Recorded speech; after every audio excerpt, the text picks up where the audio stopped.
think you're making a mistake. I think you really want to talk to me.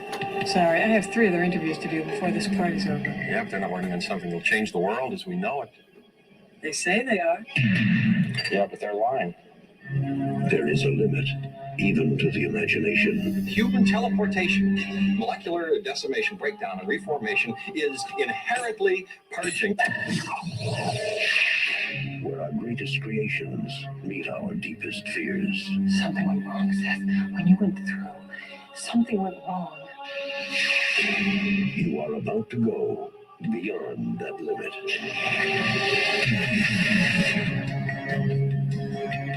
Those weird hairs that were growing out of your back, I had them analyzed. They were definitely not human. If you're so scared and angry and desperate, I'm sure Typhoid Mary was a very nice person, too, when you saw her socially. No. You're afraid to be destroyed and recreated, aren't you?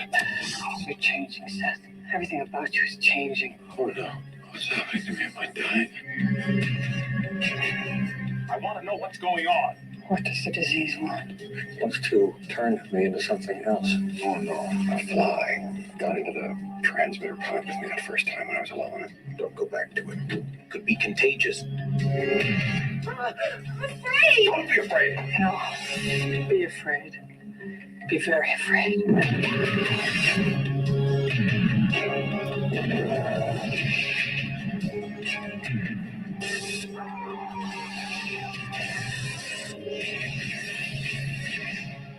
Help me. Please help me.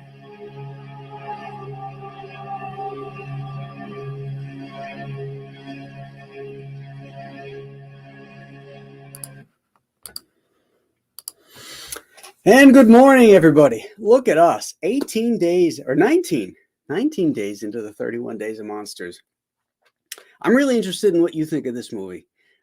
We're going to talk about the 1986 version of The Fly, David Cronenberg's production. This is a really gross movie. It grossed me out when I saw it the first time in 1986, and it grossed me out again watching it. Jeff Goldblum plays Seth Brundle in his Jeff Goldblumian way, kind of, out there. The real star for me is Gina Davis. She really kills it in this movie. Her emotions, her fear. I really, really like her in this. And maybe she was able to emote all that stuff because the two of them were a couple at that time. They were boyfriend and girlfriend, and they dated for quite a while. The producers did not want either of these actors in the role, and there are a lot of people were considered for it. But Cronenberg wanted Goldblum, but he didn't want Gina Davis because he didn't want to work with a couple. He thought that was going to be problematic. But it ended up being great. I thought the two of them really, really had great chemistry, and as Seth begins to change, you could see, her fear really well. Now, this is quite a departure from the 1958 version starring Vincent Price and David Hedison. And I think in some ways it's an improvement because I really like the concept of the genetics being merged and Seth Brundle getting evolving into this fly-like creature. So he goes through the teleportation device. He comes out sharing the DNA of the fly that had gotten in there, just like in the original. A fly got into that matrix and it blended them. Only in the original movie, it melded them together, fully formed. So you had the fly with the fly head and the fly arm, and then you had a fly with a human head and a human arm. That fly mask that David Hedison wore was fantastic. It when his wife pulls the hood off of his head, and the camera kind of zips in really quick, and you see his little his little twitching and the antennas moving. That freaked me out when I was a kid watching it on Creature Features, and I still love that scene. But what's interesting about this one is that we see the character change and evolve, and he's scared. At first he's thinking, "Oh, this is great," it's giving him strength and power and confidence and all this other stuff. Oh, hello, pumpkin. Hello. Yes, a little pumpkin break here. And then he starts to fall apart. His fingernails start to come off, and it's very disgusting. And his teeth start to fall out, and he's oozing stuff, and it really is gross. When the film was released, Vincent Price, in an interview, said that Jeff Goldblum had written him, saying that he hoped that Vincent Price enjoys the film as much as Goldblum enjoyed Price's film. So Price went to see it, and he was very generous, but he did say that he felt that the movie went too far. So I'm sure all the gross out sequences were beyond the pale of his taste. They did a sequel of this too, which I don't think I've seen. The Fly 2. I might have to check it down. If you guys have seen it, let me know what you thought of it. But this is again, I seem to be doing a theme of disturbing movies. We started with Freaks. We have The Fly and Jekyll and Hyde. Three very disturbing films for different reasons. This one is just out and out, it's grossness.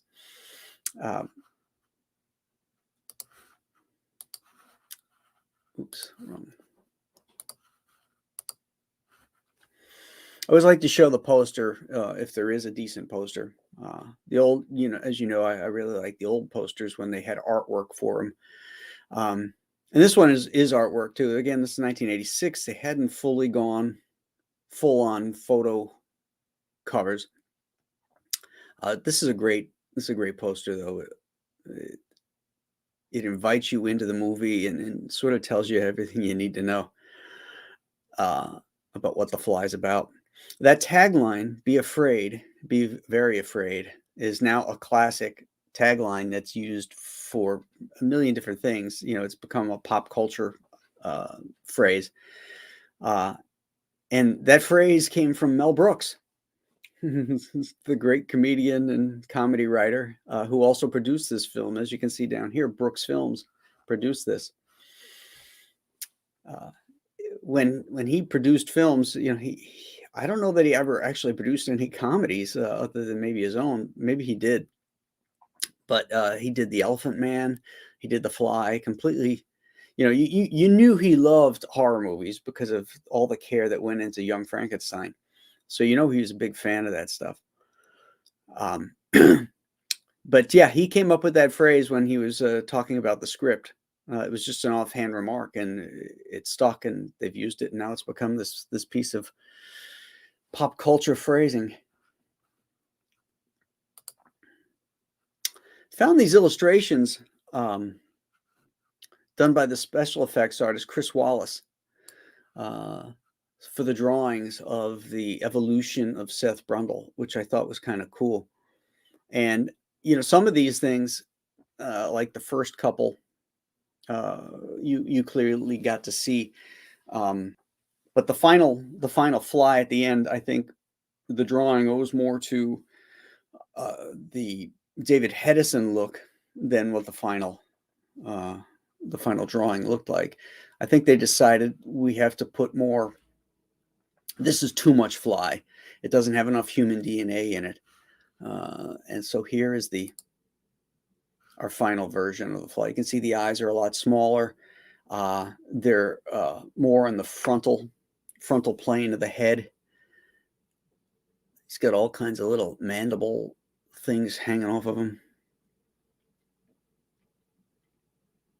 It's really slimy too. I don't know why he had to be slimy. But some great effects.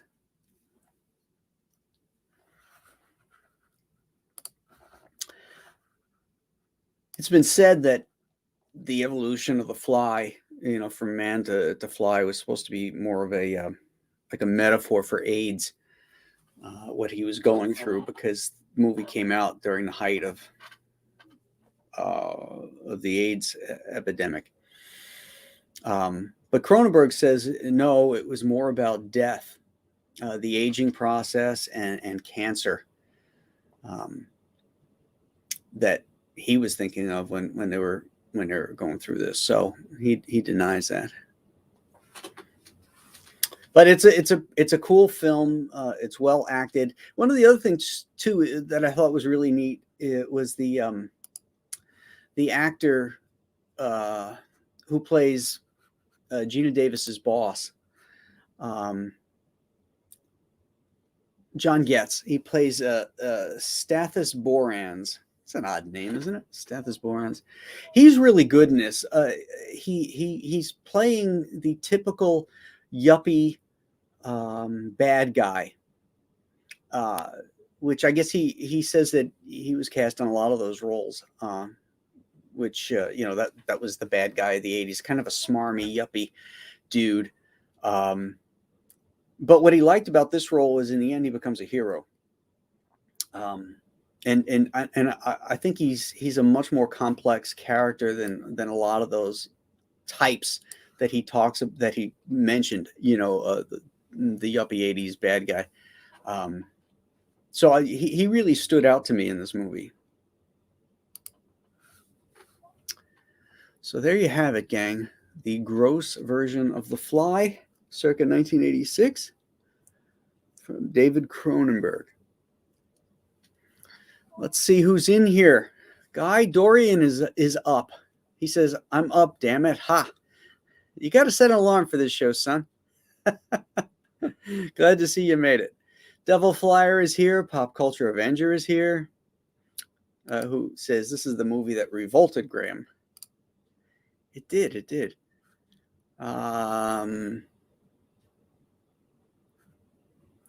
Guy says that Stephen Dupree is a Canadian makeup artist who won the 59th Academy Awards for Best Makeup for the film The Fly.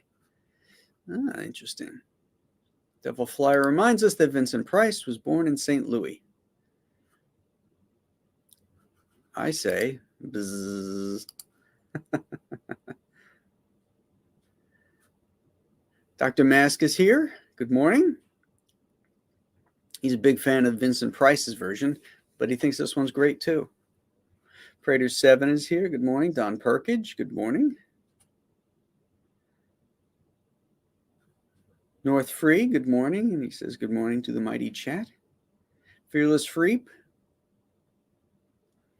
Guy says that this was shot for less than 15 mil and earned around 60 mil. Very little by today's standards. No, but that's a good profit margin.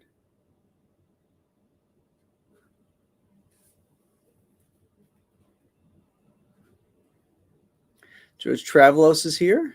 I love The Fly. The original and this remake are both great.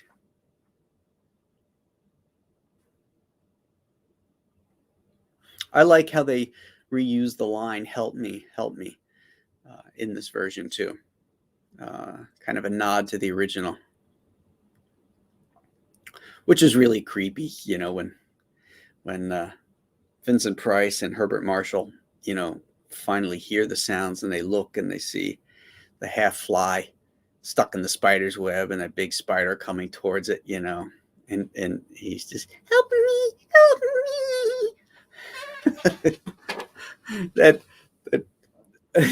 when they were filming it, Herbert Marshall and Vincent Price had to do a million takes because they were cracking up at the absurdness of it, But it does translate well, it does translate some shock and creep value all these years later. But for men of that generation, much more grounded, much more less into the sci-fi culture and all that kind of stuff. You know, they thought it was hysterical. They're like, oh my God. Revan Saber is here. Good morning. Billy Glasby says hello. Delaware Comic Dude says good morning. Comicsgate, good morning. JP Roca is here. Devil Flyer.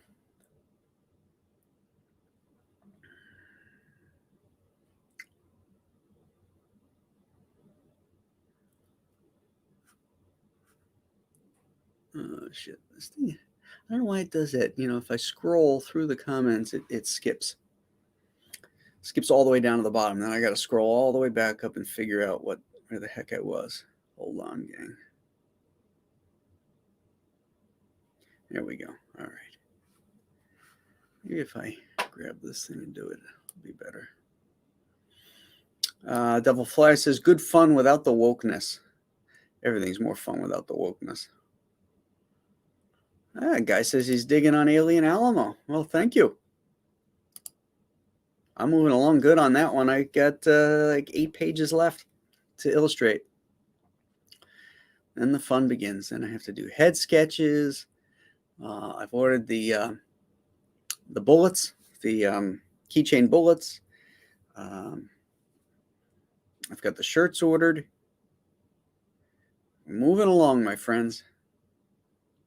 We got some great projects lined up too, which I can't wait to talk about. To follow Alien Alamo.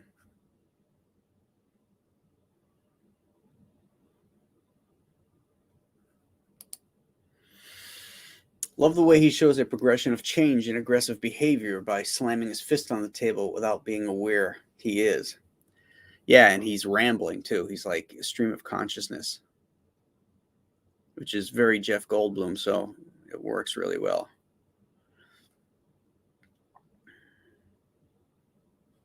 Devilfly says, Gina Davis in her prime. Well, she's beautiful in this movie, that's for sure.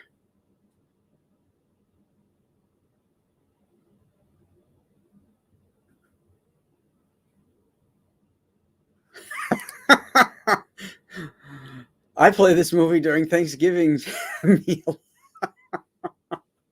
Well, you have a stronger stomach than anybody else, dude. Delaware Comics Dude says, SJWs, be afraid of Graham Nolan. Be very afraid.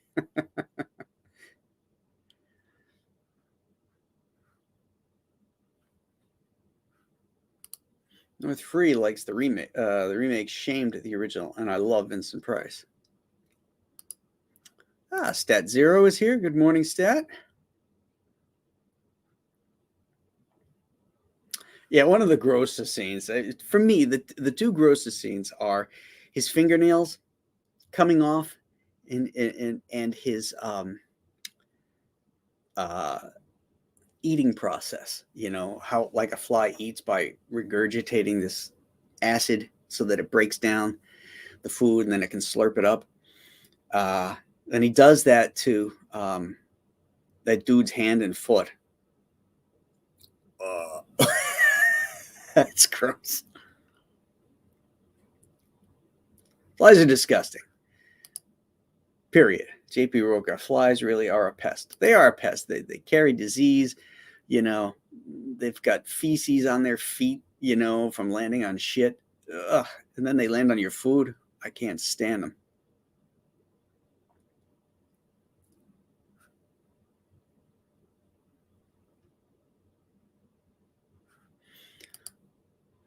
I keep thinking of the Seinfeld episode where Kramer opens a smoke lounge and at the end he says, look away, I'm hideous.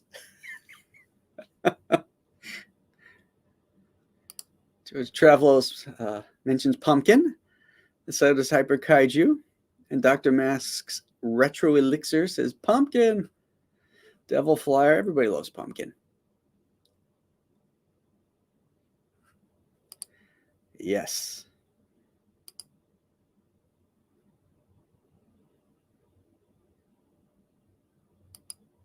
Price wasn't even a fan of his own later movies.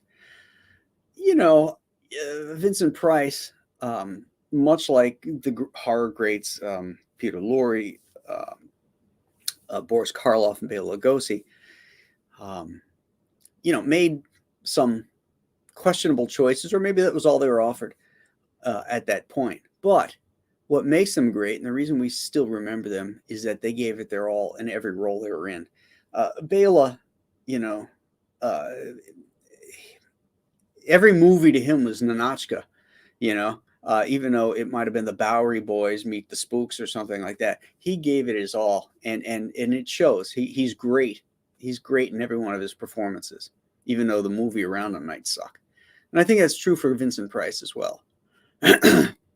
He made some movies where he's like, yeah, I got to put food on the table here. But he didn't think of it as just a crappy job. He felt that he should do his best, and he always did.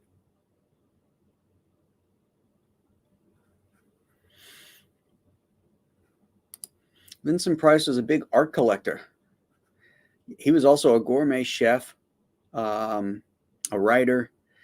He's quite the guy. My dad met him in college, part of his some club or fraternity or something like that he was part of. They brought Vincent Price in as a speaker, and he and a couple other guys got to have dinner with him. He said he was just a really wonderful man.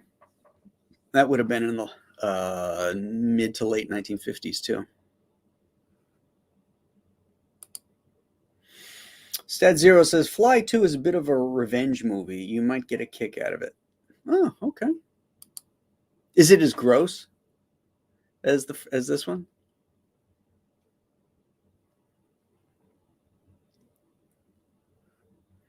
Mike Joseph says he has that one sheet. Oh, very cool.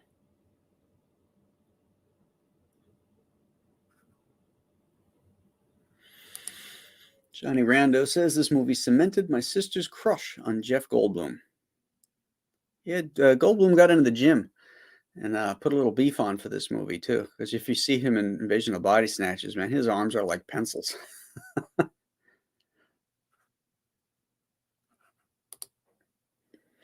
The Thing and The Fly are great drive-in movies. That would be a good double feature.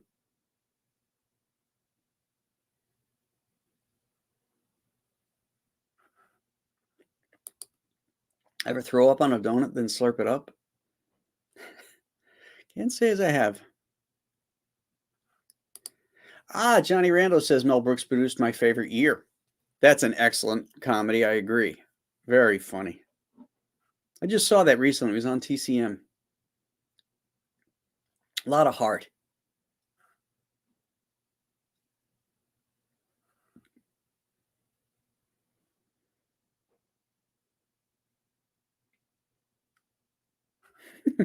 Monster Fan says, Graham, you should show Zoltan, Hound of Dracula, in honor of Wonderful Pumpkin. I don't know. I don't want to scare Pumpkin with dog horror movies.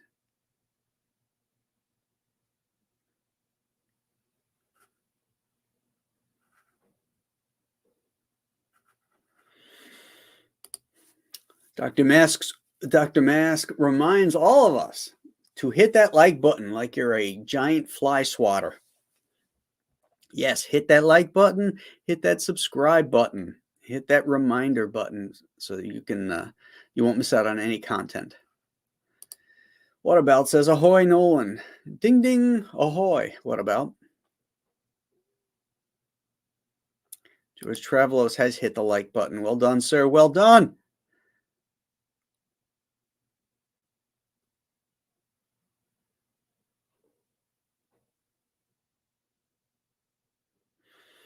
North Free says, some people just project what they want to see in movies.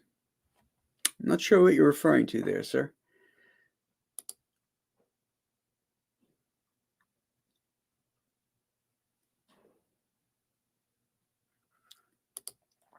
The ending to this movie was really messed up. It ends quickly.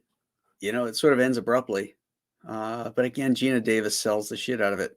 The horror and the regret and pain that she's going through. And who cleans up that mess, by the way? There's so much crap all over that place. I think I'd have just torched that building.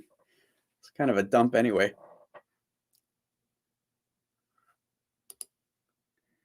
Tough to beat that final chalkboard scene in the original.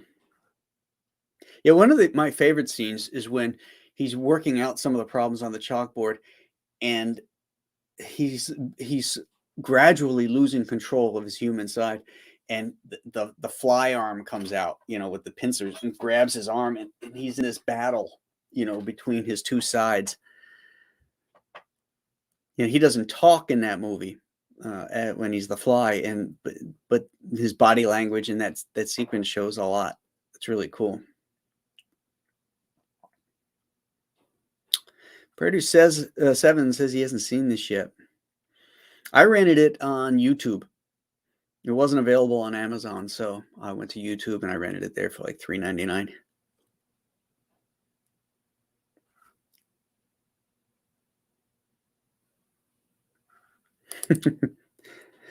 Pop Culture Avenger says, I vote to carry on Days of Monsters into November. Well, right now I have my Storytellers show on hiatus during the month of October while we do this.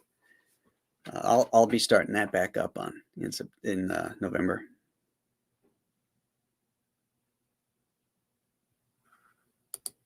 This is the kind of thing that happens when you trust the science. Well, actually, he did what a lot of modern scientists are doing these days, is that he rushed his investigation. He didn't thoroughly use the scientific method to prove and to make sure that what he was doing was safe. He rushed it, and he paid the cost for it.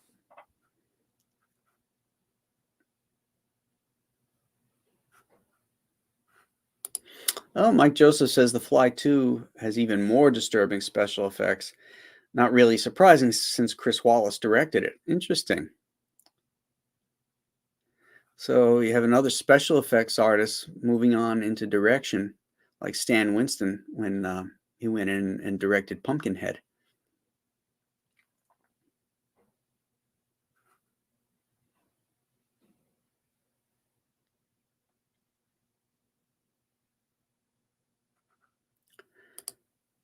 Hey, thank you, NRG Comics, for the $5 super chat. That's a great cigar. Thanks for doing this, Graham. Well, thanks for tuning in. I appreciate everybody that takes the time to get up in the morning and watch these early things. It's a great way to get your day going, I think, with fun monster movies, especially with all the crap going on and all this woke culture that's being shoved down our throats. To look back on these great movies.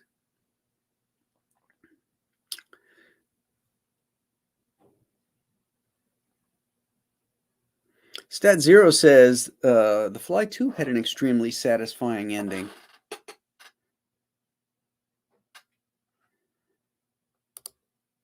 Yeah, I agree. The Help Me in the original is disturbing.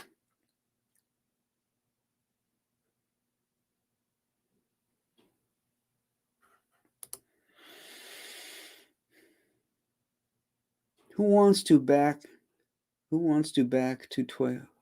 maybe go back? Who wants to go back to Twice a Week, Graham? Only Professionals and Wednesday show?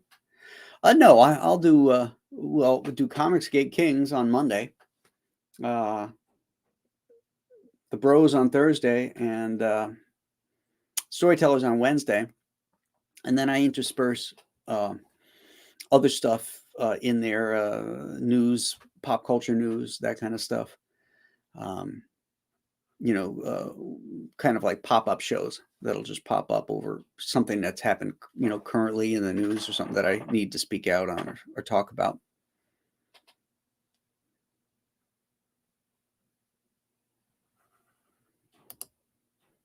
Mego put out an original Fly figure. I think I saw that.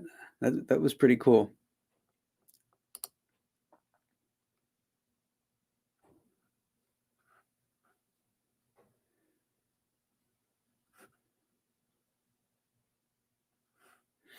Well, I don't know if I agree with that, Ronald. The eating and slurping is bad in the original. They don't really show it. He kind of like puts his head underneath the towel, and then you hear the. So, your mind has to fill in the clues, as to what you're actually seeing, which I think can be cool too.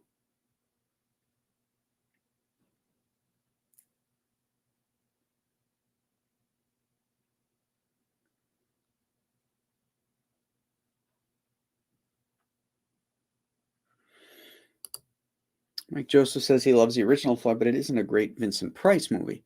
Yeah, it's really a David Hedison film. Vincent Price and Herbert Marshall just have, supporting roles, really. Even though the story is being told to us through Vincent Price, the screen time is almost all David Hedison.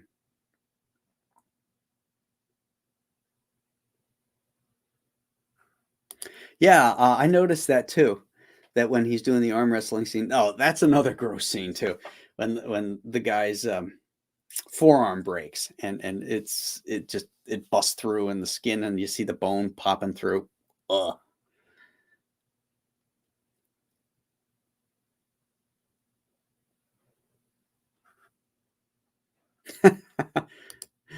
North Free's having breakfast here.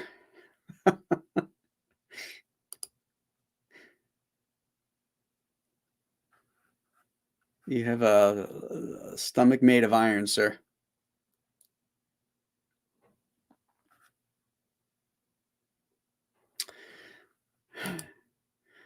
Delaware comic dude says Bela Lugosi meets a Brooklyn gorilla is hilariously bad.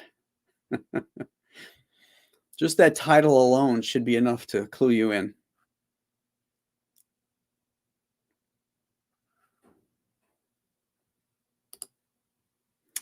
Well, Vincent Price's dip into the horror pool goes as far back as 1939's Return of the Invisible Man. But yeah, he was cast as more of a leading man in dramas and stuff. He's wonderful in the incredible film Laura, the murder mystery. Love that movie. Dana Andrews is so great in that. Oh yeah, I forgot about this. Gina Davis is a pro archer. She was in the Olympics.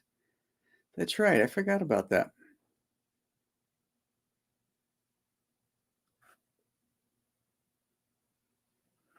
The other thing that sort of cued you in that stuff wasn't right is when Jeff Goldblum is having coffee in the coffee shop and he just keeps dumping sugar into his coffee. It's disgusting.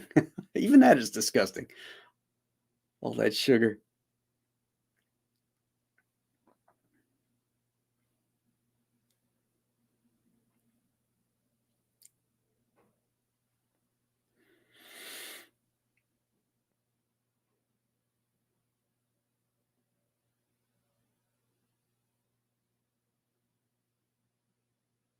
Oh, Pedro Ang popped in. Good morning, Graham. Hi, Comicsgate. Good morning, Pedro.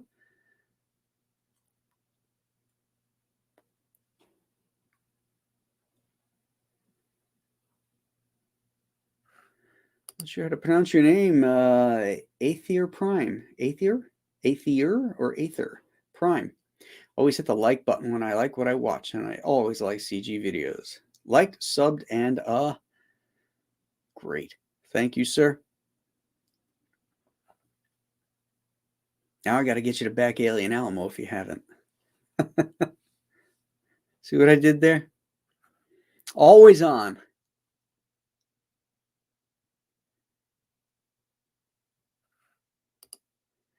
Ronald Sipple didn't like the concept of the fusion with the pod. A little goofy that it was still alive. I sort of agree with that. But as he's crawling out of that thing, and you see some of the cables intertwined with like his torso, tail, whatever that was he was dragging behind him, it's pretty cool. Kind of creepy. What doesn't make sense, though, is that it's immediate. Whereas when he merged with the fly, he came out as a human. probably because the DNA was so much more human than it was fly based on mass. But there was no evolution. Maybe because it was an inanimate object. I don't know. Maybe I'm thinking too much. I mean, science doesn't really apply here, does it?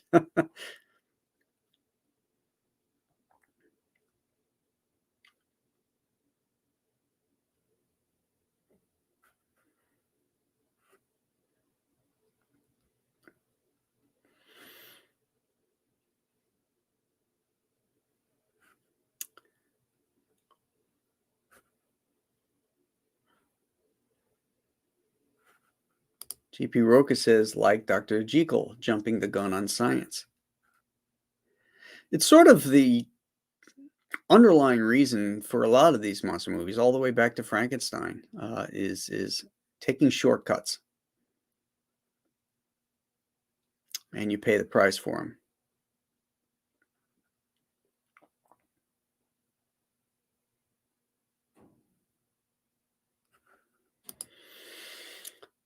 North Freeze calling me out, says, come on, Graham, I smoke cigars myself. A $5 cigar is not a great cigar. I know that.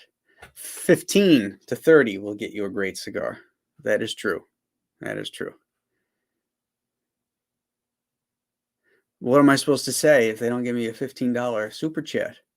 That's a cheap cigar? That sounds terrible. Now that's a good idea, Dr. Mask. A monthly Q&A show. Yeah. Well, if enough audience shows up, that could be a great show to explore.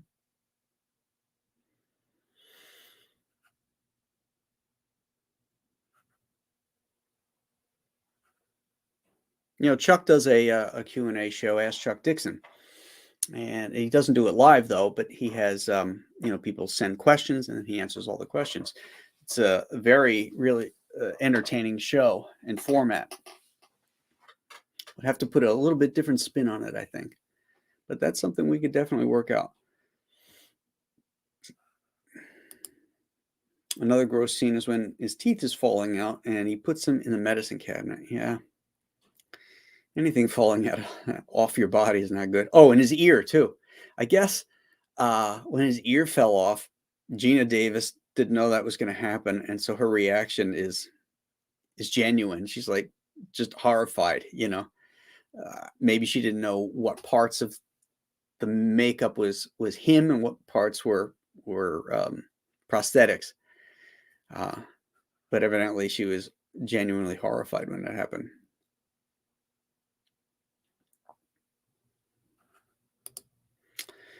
Johnny Rando, would you ever consider doing an episode of Kolchak? 2 TV movies in a series, plenty of material. Yeah, I have done The Night Stalker and The Night Strangler before, and the TV show, but I think I did those prior to this becoming a video show. It's when I used to post it directly onto Facebook.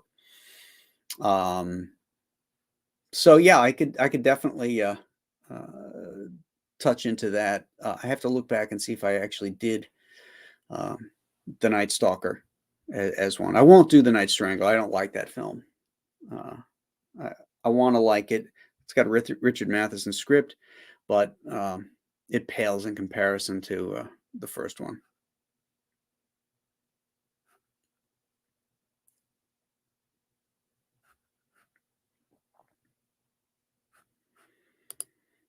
Sal Buscema drinks his coffee the same way I made him a cup at dinner. Oh, so I wonder he doesn't have diabetes.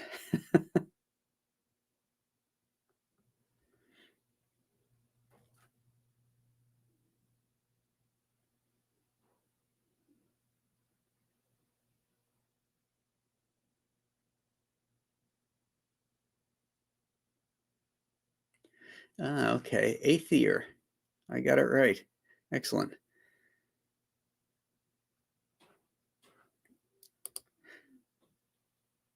I don't know if it's his best performance. I really liked him in Jurassic Park, too. I thought he was great in that.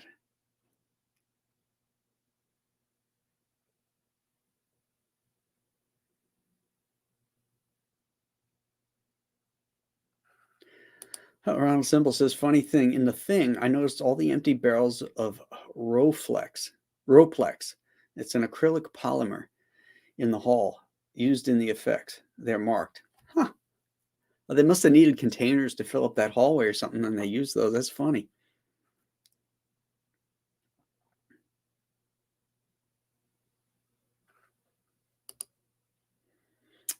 Phaser Face. This movie had my first sex scene as a kid. Not a great one, but we do get a little side boob action. You could say that's a cigar. It sounds like I'm calling it a cigar. Doesn't quite work.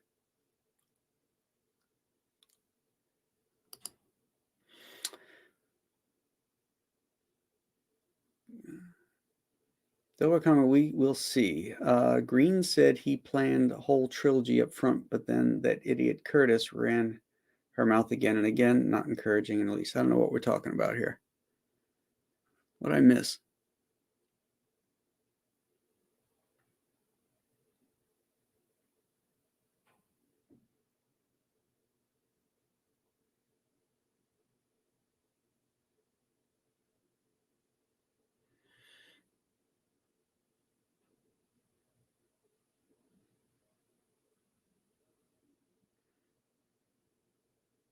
What did I miss here?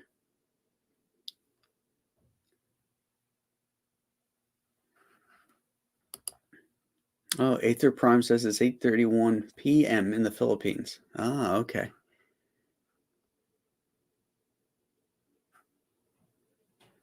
Oh, okay. He's talking about just saw Halloween Kills. It was woke garbage. Okay. All right. I just needed to fill that in. And then Crease 1984 says the end of trilogy will be worse, I'm afraid. Okay. Now I'm catching up.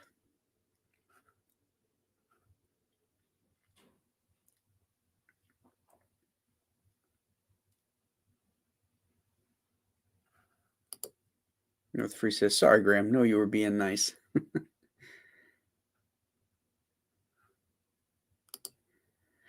Frankenstein was along the lines of, if God can do it, then why can't I? I know what it means to be God.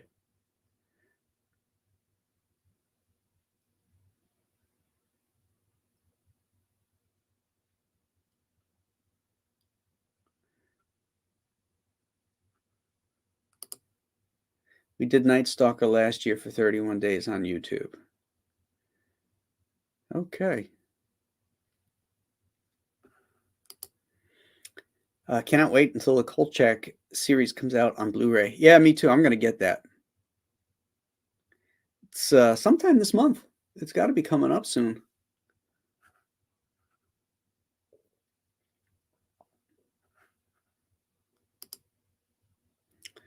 Yeah, fly stamina. Waka, waka, waka.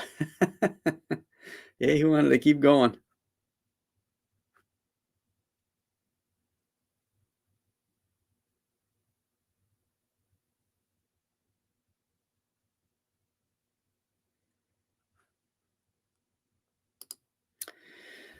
The hardest lesson to learn on YouTube is to be patient.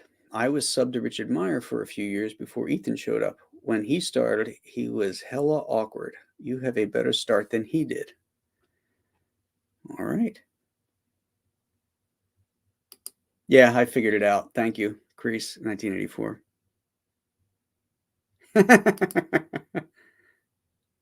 You know what? Maybe I can use that one for maybe I'll do two. I'll do anything under $10 will be son of a bitch, that's generous. And then anything over 10 will be that's a good cigar.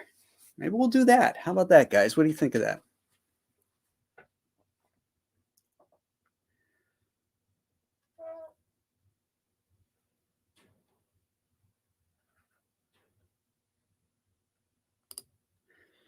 All the Rob Zombie Halloween suck something big. Mike Myers anywhere near as scary when raging angry. We were talking about Rob Zombie last night on the Comicsgate Kings. Evidently, he's coming out with a Monsters movie It has his wife in it. And Shane wasn't happy about his wife being in it. He thinks that she's annoying.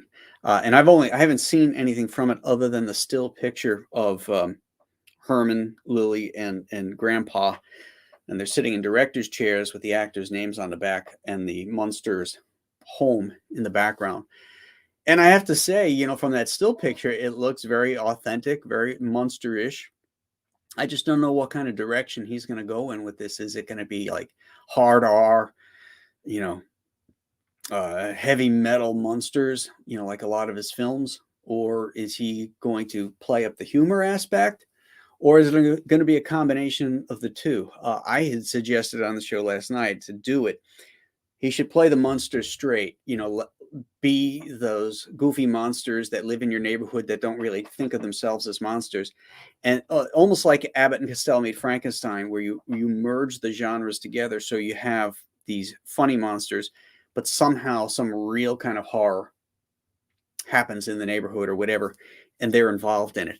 I think that dichotomy with them as our heroes, and they're being monsters, but they're, you know, but they don't realize they're monsters in the way that we do.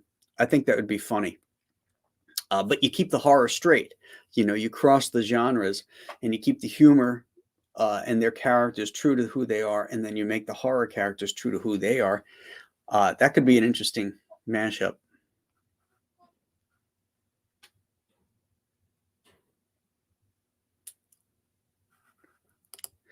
Johnny Rando agrees with Shane. Sherry Moon Zombie is very annoying. Oh, Mike Joseph says Kolchak came out last week. All right. I got to get on Amazon today.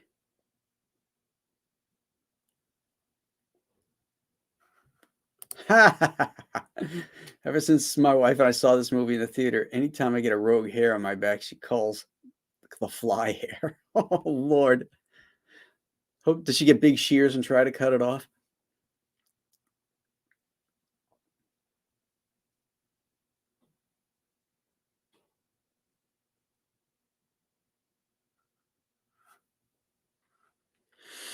Okay, gang. I think I got everybody covered. Man of War. Put that up, Man of War 665, neighbor of the beach. Beast with the $6.65 super chat. You can call me low rent till the cows come home. I've enjoyed plenty of under $10 stogies. Plus, I got to stick to my brand. So which one should we go with? Son of a bitch, that's generous. What do you think? 665. You can get good stogies for under $10. You just got to know where to find them. A lot of local cigar lounges and stuff have cigars made specifically for them. Sort of like grocery stores make their own Cheerios, but it's really Cheerios that makes them, that type of thing. They have cigars that are made for them, at least at my cigar lounge, that are, you know, that I've paid $5, $6 for, that are actually quite good. So thank you for that, sir.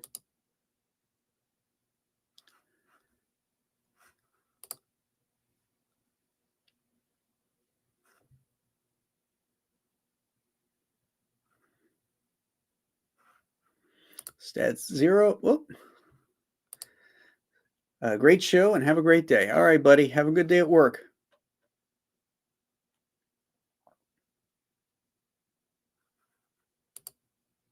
I have done John Carpenter's thing. And I've actually done a whole show in which I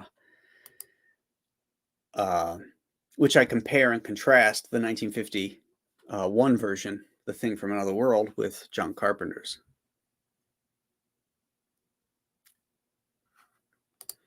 That won't be an issue.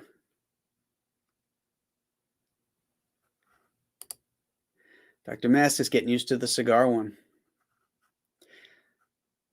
You know, there's so many balls to juggle when you do one of these shows. I should probably just keep it simple. Just have one. Get used to doing one, you know. Because you know what'll happen. I'll screw something up, and then you guys are now allowed to drink. And so those are the rules of our show. When Nolan messes up, you're allowed to drink. So, at 8 in the morning, I don't want to screw up. All right, gang.